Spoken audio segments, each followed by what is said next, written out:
Imagine standing on a quiet sandy shore on the Japanese archipelago several thousand years ago. The late summer sun casts a warm, gentle glow across the ocean waves. You are weaving fishing nets or preparing clay pottery, enjoying the peaceful rhythm of the afternoon. But suddenly, the air grows uncomfortably thick and humid. The bright blue sky transforms into a strange, sickly shade of yellowish-purple.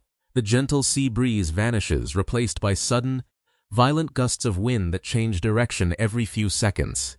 Out at sea, the once calm waters begin to churn into dark, angry waves that crash violently against the coast. There are no emergency sirens blaring through the valley. There are no weather radar alerts flashing on a smartphone screen. There is no news broadcast warning you of an approaching Category 4 tropical cyclone. You have no satellites in the sky to tell you where the storm is headed or how many hours you have left to prepare. You only know one terrifying truth: a massive summer typhoon is bearing down directly on your coastal village, and you have only minutes to flee for your life.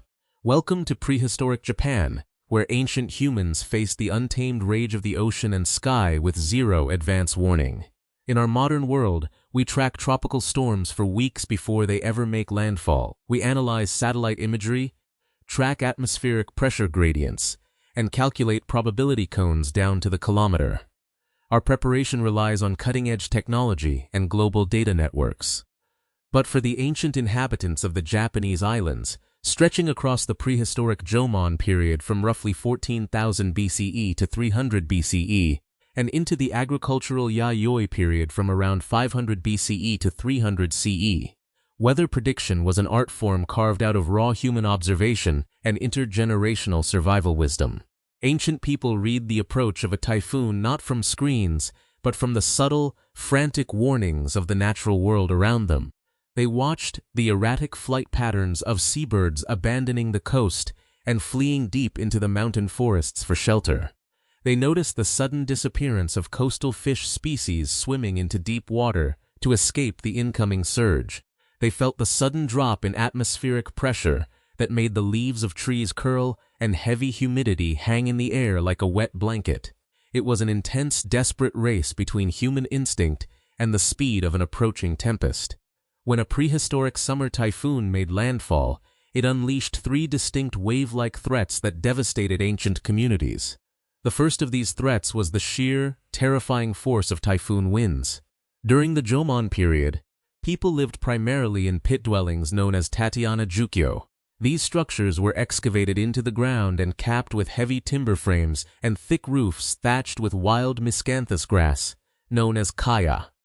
While digging the living space beneath the earth provided excellent protection against cold winter winds, the thatched grass roofs remained extremely vulnerable to hurricane-force summer gale winds.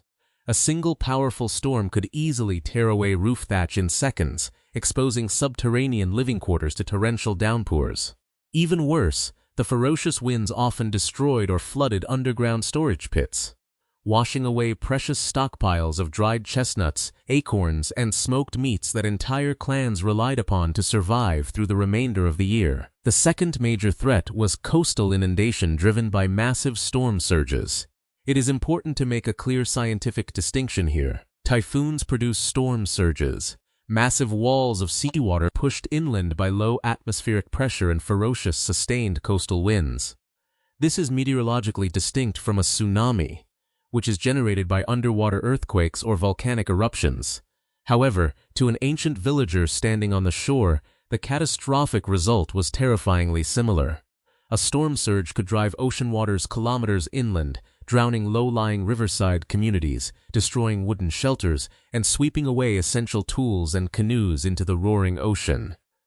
As Japan transitioned into the Yayoi period, around 500 BCE, a third, even more catastrophic threat emerged: the long-term destruction of food production. The Yayoi period marked a revolutionary shift in Japanese history, as wet rice agriculture and metallurgy were introduced from the Asian mainland. Rice paddies became the absolute foundation of human life and social organization. But rice agriculture was incredibly fragile when exposed to seawater. When a summer typhoon pushed saltwater far inland, or when a major coastal flooding event swept across agricultural plains, it did not merely destroy the current season's standing rice crop. The salt thoroughly poisoned the soil, ruining the delicate freshwater chemistry required for rice cultivation. At the ancient Satohama archaeological site in northeastern Japan, archaeologists excavated prehistoric rice paddies and uncovered heartbreaking geological evidence of this destruction. They discovered a thick, distinct layer of marine sand sediment resting directly on top of ancient Yayoi rice fields. Geological analysis revealed that a massive coastal flooding event swept over the agricultural land, depositing so much saltwater sand that the fields were rendered completely uncultivable for roughly 400 years afterward. Imagine the profound impact on a community when a single storm destroys the agricultural capacity of their homeland for 4 centuries.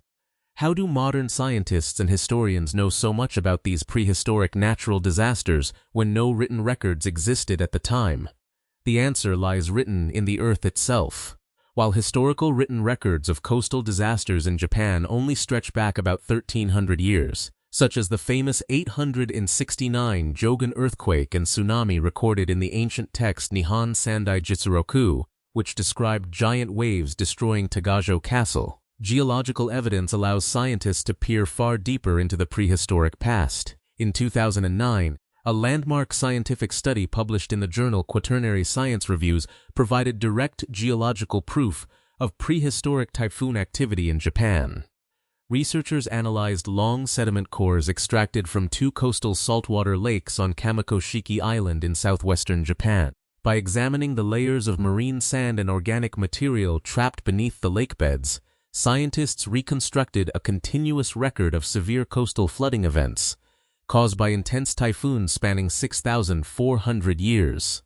This geological detective work proved that prehistoric Jomon and Yayoi communities had been fighting a relentless battle against severe tropical storms for thousands of years before the first word of Japanese history was ever written down. Faced with the overwhelming, chaotic wrath of the ocean and the sky, how did ancient humans process their fear and helplessness? They did so by transforming their fear into faith and sacred mythology. The unique, disaster-prone geography of the Japanese archipelago, constantly battered by typhoons, earthquakes, volcanic eruptions, and flooding, became the foundational cradle for Shinto, Japan's indigenous spiritual tradition. Prehistoric Japanese people did not view nature as a cold, inanimate mechanism.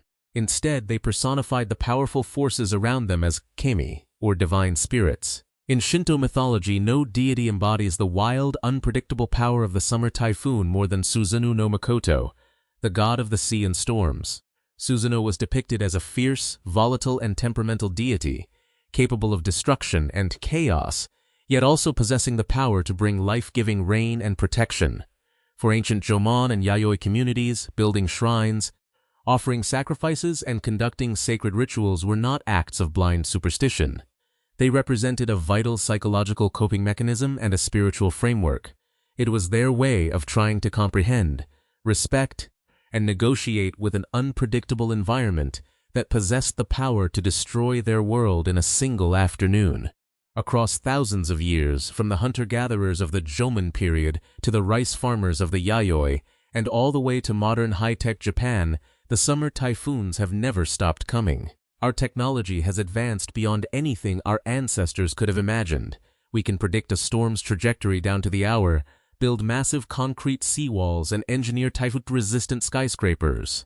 Yet, despite all our science, humanity remains fundamentally incapable of stopping a storm from forming or altering its path. What truly connects us to those prehistoric villagers standing on the beach thousands of years ago is not our ability to prevent natural disasters, but our extraordinary capacity to recover from them. The true legacy of the Jomon and Yayoi people lies in their remarkable resilience. After the roaring winds died down, after the salt water receded, and after the sand buried their rice paddies, those ancient survivors stepped out of their damaged shelters, picked up their tools, rebuilt their homes, and found a way to start again. That enduring spirit of adaptability and communal strength is the true human heritage that has defined Japan across thousands of years. If you were an ancient Yayoi villager, which natural warning sign would you have trusted the most to predict an incoming typhoon? The sudden flight of mountain-bound seabirds, or the strange, shifting colors of the afternoon sky. Let us know your thoughts in the comments below. If you enjoyed this journey into prehistoric science and history, please hit the like button and subscribe to the channel for more deep dives into the untamed story of human survival. Thank you for listening, stay safe, and we will see you in the next video.